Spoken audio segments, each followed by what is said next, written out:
그러나 네가 내 화려함을 믿고 내 명성을 가지고 행음하되 지나가는 모든 자와 더불어 음란을 많이 행함으로 네 몸이 그들의 것이 되도다. 네가 내 의복을 가지고 너를 위하여 각색으로 산당을 꾸미고 거기에서 행음하였나니 이런 일은 전무후무하니라. 네가 또 내가 준 금, 은 장식품으로 너를 위하여 남자 우상을 만들어 행음하며 또 내 수놓은 옷을 그 우상에게 입히고 나의 기름과 향을 그 앞에 베풀며 또 내가 네게 주어 먹게 한 내 음식물 곧 고운 밀가루와 기름과 꿀을 네가 그 앞에 베풀어 향기를 삼았나니 과연 그렇게 하였느니라. 주 여호와의 말씀이니라. 또 네가 나를 위하여 낳은 네 자녀를 그들에게 데리고 가서 드려 제물로 삼아 불살렀느니라. 네가 내 음행을 작은 일로 여겨서 나의 자녀들을 죽여 우상에게 넘겨 불 가운데로 지나가게 하였느냐. 네가 어렸을 때 벌거벗은 몸이었으며 피투성이가 되어서 발짓하던 것을 기억하지 아니하고 네가 모든 가증한 일과 음란을 행하였느니라. 주 여호와의 말씀이니라. 너는 화 있을진저 네가 모든 악을 행한 후에 너를 위하여 누각을 건축하며 모든 거리에 높은 대를 쌓았도다. 네가 높은 대를 모든 길 어귀에 쌓고 네 아름다움을 가증하게 하여 모든 지나가는 자에게 다리를 벌려 심히 음행하고 하체가 큰데 이웃나라 애굽 사람과도 음행하되 심히 음란히 하여 내 진노를 샀도다. 그러므로 내가 내 손을 내 위에 펴서 내 일용할 양식을 감하고 너를 미워하는 블레셋 여자 곧 내 더러운 행실을 부끄러워하는 자에게 너를 넘겨 임의로 하게 하였거늘 내가 흠욕이 차지 아니하여 또 아수르 사람과 행음하고 그들과 행음하고도 아직도 부족하게 여기어 장사하는 땅 갈대아에까지 심히 행음하되 아직도 족한 줄을 알지 못하였느니라. 주 여호와의 말씀이니라. 내가 이 모든 일을 행하니 이는 방자한 음녀의 행위라. 내 마음이 어찌 그리 약한지 내가 누각을 모든 길 어귀에 건축하며 높은 대를 모든 거리에 쌓고도 값을 싫어하니 창기 같지도 아니하도다. 그 남편 대신에 다른 남자들과 내통하여 간음하는 아내로다. 사람들은 모든 창기에게 선물을 주거늘 오직 너는 내 모든 정든 자에게 선물을 주며 값을 주어서 사방에서 와서 너와 행음하게 하니 내 음란함이 다른 여인과 같지 아니함은 행음하려고 너를 따르는 자가 없음이며 또 내가 값을 받지 아니하고 도리어 값을 줌이라. 그런즉 다른 여인과 같지 아니하니라. 오늘 우리가 함께 다루는 말씀은 어제 말씀과 연결이 되는 부분입니다. 자, 어제 본문 말씀이죠. 에스겔 16장 1절부터 14절까지의 말씀하고 오늘 우리가 다루고 있는 본문 말씀하고 하나님과 이스라엘 사이의 온도차가 굉장히 심하게 난다는 것을 느낄 수 있습니다. 지금 하나님은 에스겔을 통해서 하나님과 이스라엘의 관계가 마치 신랑과 신부의 관계로 설명되어져 있는데요. 어제 본문만 하더라도 그 사랑의 온도가 얼마나 뜨겁고 아름다웠는지 모릅니다. 정말 머리끝부터 발끝까지 사랑하지 않는 부분이 없을 만큼의 뜨거운 사랑의 고백을 주고받았던 내용이 어제 본문의 말씀이라고 한다면 이상하게도 오늘 본문에서 느껴지는 그 사랑의 온도는 이렇게 냉담해질 수 있을까 싶을 정도로 완전히 식어진 상황입니다. 여러분, 이스라엘의 모습이 사실은 어떠했습니까? 어제 본문 3절에 보시면 이스라엘의 근본을 설명하고 있는데요. 바로 이들의 근본은 태어난 땅은 가나안 땅이고요. 아버지는 아모리 사람이요 어머니는 헷 사람이라고 소개합니다. 그런데 한 가지 특이한 사실은 이스라엘이라고 하는 이 아이의 부모의 이름이 성경에 기록되어 있지 않다라는 사실입니다. 그 말은 부모가 이 아이를 낳고 따뜻한 그 사랑의 품에 한 번도 안아주지 않고 그냥 버려졌다라는 이야기죠. 사생아라는 사실입니다. 피투성이가 된 그 생명을 정결 예식에 따라 씻어주지도 않고 그저 냉혹한 현실 한복판에 내동강이를 쳤다는 사실이에요. 한번 생각해 보시겠습니까? 지금도 마찬가지겠지만 고대 시대에 이렇게 버려진 아이를 거두어 자신의 아이로 삼는다는 것이 쉬운 일이었겠습니까? 누군가 그런 이야기를 하더라고요. 세상에서 가장 예쁜 아이는 내가 한번 안아보고 부모에게 다시 건네줄 수 있는 그 아이랍니다. 반대로 세상에서 가장 부담스러운 아이는 내가 책임져야 하는 아이라고 하더라고요. 정말 맞는 이야기 같습니다. 예를 들어 중학교 이상 된 아이가 버려졌고 그 아이를 거두어 함께 산다고 했을 때 그 정도의 나이면 혼자서 밥도 먹을 수 있고 어느 정도 자기 앞가름은 할 수 있지 않습니까? 그런데 진짜 버려진 갓난아이를 내 자녀로 거둬들인다? 이건 그 순간부터 내 인생의 많은 부분을 이 아이에게 투자해야 하고요. 약간의 심한 표현으로 말씀드리자면 이건 창살 없는 감옥과도 같은 것일 수 있을 겁니다. 모두가 살아가는 것이 쉽지 않은 경제적 상황 속에서 그 어린 핏덩어리를 거두어 내 자녀로 삼고 살아간다는 것은 엄청난 부담을 안고 사는 것이죠. 그러니까 바로의 공주가 목욕할 때였죠. 떠내려오는 바구니 안에 쌩긋쌩긋 웃고 있는 그 아이를 거두어서 자신의 아이로 삼겠다라고 했을 때 여러분 그건 당연히 가능합니다. 바로의 공주잖아요. 어떻게 합니까? 아이를 보자마자 이 아이와 같은 그런 성향을 가진 유대인 유모를 돈을 주고 구하잖아요. 그리고 그 유모로 하여금 손이 많이 가는 이 아이를 키우게 합니다. 그 정도의 여유가 있으니까 당연히 이 아이를 자신의 양자로 삼을 수 있는 거죠. 그러면 할만합니다. 그러나 대부분의 사람들은 그렇게 못합니다. 부담스럽습니다. 그래서 아이들이 그렇게 버려지기도 합니다. 그런데 이처럼 버려진 아이를 하나님께서 거두어 주십니다. 죽을 수밖에 없는 그 핏덩어리를 하나님께서 살려내신 겁니다. 그리고 하나님의 방식으로 아이를 양육하게 되죠. 자, 한번 보세요. 지금 내 식구가 살아가기도 너무나 힘든 상황에서 여윳돈 없이 근간히 하루하루를 살아가는 삶인데 거기에 손도 많이 가고 키우려면 돈도 많이 드는 그런 아이를 거두어 키운다는 것은 너무나 어려운 결정이고 힘든 부분입니다. 그러다 보니 여유가 없습니다. 여유가 없다 보니까 더더욱 하나님만을 붙잡을 수밖에 없는 겁니다. 하루 종일 일하고 그 시간을 쪼개서 예배드리는 시간에 예배드리고 나면 다시 또 일을 나가야 하는 삶의 고단함이 계속해서 이어집니다. 다른 여유를 부릴 만한 시간이 존재하지 않습니다. 생존 그 자체가 버겁게 느껴지다 보니 정말 여유가 없습니다. 하루에 세 끼를 먹는 것도 힘듭니다. 그래서 부모는 우리 아이들이 굶지 않도록 해달라고 하나님께 메어 달릴 수밖에 없습니다. 우리 예전의 어르신들이 다 그렇게 삶을 영위하지 않았습니까? 이번에 저희 교회에서도 사랑하는 어머니를 먼저 하나님 품에 보내드리며 장례를 치른 우리 성도님들이 계시는데요. 그 성도님의 어머니 바로 사모님이신데 그분이 진짜 5남매를 키우시는 과정 속에 먹을 것도 없고 힘든 그러한 삶의 연속 속에서도 진짜 하나님만을 붙잡고 우리 자녀들 믿음 안에서 잘 자라게 해달라고 그렇게 애를 쓰며 몸부림치며 인생을 살아오셨던 바로 그 어머님, 그 사모님의 인생을 잠시 들여다보는 시간을 저도 갖게 되었는데요. 바로 그런 겁니다. 그런 가운데서도 귀한 딸을 입양해서 함께 키워내고 마치 내가 배 아파서 난 아이처럼 정말로 하나님 안에서 아름답게 키우셨던 바로 그 어머님, 그 사모님의 삶을 한번 들여다볼 때 정말로 하나님의 크신 은혜와 은총 속에 사셨던 분이었다라는 것을 깨달을 수 있었습니다. 그러니 여러분 1952년에 사랑하는 남편을 만나서 결혼을 했는데 여러분 그때 상황이 얼마나 힘들고 어렵고 지쳤던 상황입니까? 내가 낳은 자식도 제대로 키울 수 없어서 다른 식구들에게 맡겨서 키워달라고 할 수밖에 없는 그런 상황. 그러니 얼마나 하나님께 메어 달릴 수밖에 없고 얼마나 우리 아이들을 키워달라고 우리 자녀들을 지켜달라고 그 어미가 얼마나 그 차가운 그 교회 마룻바닥에 엎드려 무릎으로 기도하지 않을 수 있겠습니까?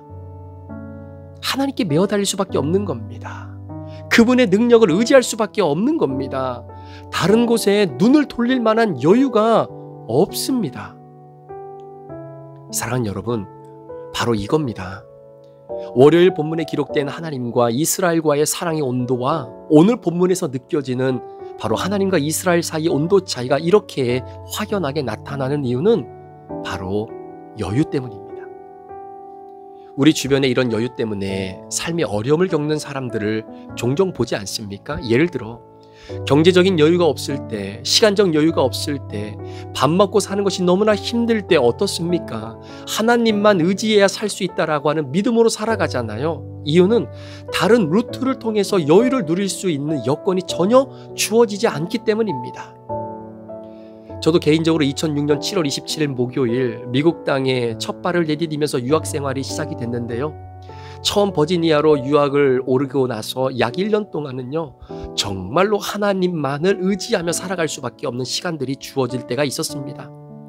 정말로 하나님이 지혜 주지 아니하시면, 하나님이 길을 열어주지 아니하시면, 하나님이 경제적으로 도와주지 아니하시면 정말로 공부하기가 너무나 힘들었던 그 시간들이 저에게도 있었습니다. 그때는요, 여유가 없습니다. 밥 먹고 사는 것도 힘들고, 시간적 여유도 없고, 경제적인 여유도 없고, 공부도 해야 되는 상황 속에 지혜가 정말로 필요한데 그 지혜가 주어지지 않았을 때 정말로 힘들어했던 마음들, 그러니까 다른 곳에 눈을 팔 여유가 없는 거지요. 철저하게 하나님 의지하고 하나님 바라보고 하나님이 이끄시는 대로 길을 열어달라고 기도하고 기도하며 살아갈 수밖에 없었던 때가 저에게도 있었던 시간이 있었습니다. 그런데 1년이 지나고 이제 어느 정도 조금씩 여유가 생기기 시작하면서 하나님과 조금씩 멀어지더라는 것이죠. 하나님과 멀어졌다는 이야기는 하나님을 잊어버린 게 아닙니다. 하나님을 섬기지 않은 것이 아닙니다. 주일날 수요일날 교회 안 간 게 아닙니다. 마음속에 여유가 있다 보니까, 삶의 여유가 조금씩 생기다 보니까, 경제적인 여유가 조금씩 생기다 보니까 조금씩 하나님을 의지하고 그분의 능력을 바라보는 나의 시선이 세상으로 조금씩 돌아가고 있다는 것을 보게 된 것이죠. 시간이 어느 정도 지나고 이제는 허리를 좀 펼 만큼의 여유가 생깁니다. 이전에는 먹을 것 구입하고 헌금하면 딱 한 달 생활비로 떨어졌는데 이제는 생활비를 쓰고 헌금을 하고 났는데도 여전히 돈이 남는 여유가 생기는 것이죠. 일하느라고 바삐 살아서 시간적 여유가 없었는데 이제는 일하고 예배드리고 나도 시간이 남습니다. 시간의 여유입니다. 이전에는 바쁘고 경제적 여유도 없다 보니 피부관리도 제대로 받지 못하고 살았는데 이제는 여유가 좀 생기다 보니 과거보다 외모의 아름다움에 시간과 물질을 많이 썼습니다. 그러다 보니 사람들이 너무나 아름다워졌다고, 멋있어졌다고 칭찬해 줍니다. 그러다 보니 자존감이 많이 올라갑니다. 하나님의 도움과 그분만을 붙들고 살지 않아도 충분히 살아갈 여유가 남아있는 겁니다. 그러면서 눈을 다른 곳으로 돌립니다. 여유가 없을 때는 일하고 애써 열심히 삶을 살아내는 내 남편, 내 아내, 우리 자녀들에게 초점이 맞춰져 있었다면 이젠 여유가 생기다 보니 나도 모르게 다른 남자, 다른 여자에 눈을 돌리며 살아갑니다. 시간이 없고 돈이 없을 때는 어떻게든 하나님의 공급하심으로 살아보려고 그렇게 애를 썼는데 어느 순간 그 여유가 나로 하여금 하나님을 멀어지게 하고 있는 겁니다. 사랑하는 여러분, 하나님이 오늘날 저와 여러분들에게 여유를 허락하신 이유가 무엇일까요? 저는 이전보다 경제적인 여유가 생겨서 그 여유분으로 지금보다 더 좋은 집을 마련하고 더 좋은 자동차를 구입하는 그 자체가 잘못됐다고 생각하지는 않습니다. 얼마나 이 또한 감사한 일입니까? 그런데 문제는 하나님이 왜 이 여유로움을 나에게 허락하셨는가에 대한 질문의 해답을 오늘 나는 어떻게 가지고 있느냐가 더 중요한 것이겠죠. 하나님이 내게 여유를 허락하신 것은 그 여유를 통해 하나님과 더 많은 시간을 보내라고 주신 것 아니겠습니까? 그 여유를 가지고 다른 이들에게 베풀고 사랑을 나누며 환대의 삶을 살라고 허락하신 경제적 여유, 시간적 여유, 마음의 여유가 아니겠습니까? 그런데 이렇게 축복으로 주신 여유를 그만 이스라엘 백성들은 하나님을 향한 거룩의 확대의 디딤돌로 삼지 않았습니다. 오히려 자신의 외모를 화려함으로 치장하는데 정신없이 그 여유를 사용합니다. 올라간 자존감과 명성의 급상승을 가지고 음란함을 저지릅니다. 여유가 축복이 아니라 심판과 징계의 길로 들어가는 그러한 문이 되어버리고 맙니다. 그런데 하나님이 주신 여유를 가지고 음란을 많이 행한다는 말은 무슨 의미겠습니까? 오늘 본문에서는 그것이 바로 내 몸이 그들의 것이 된다라는 사실입니다. 여유를 빼앗긴다는 말은요, 결국 모든 것을 빼앗긴다라고 하는 의미이기도 합니다. 본문 34절의 말씀처럼 이스라엘이 음행을 저지르는 그 자체가 어떻게까지 타락하게 되냐면요, 자기와 음행을 일삼고자 하는 사람이 없어요.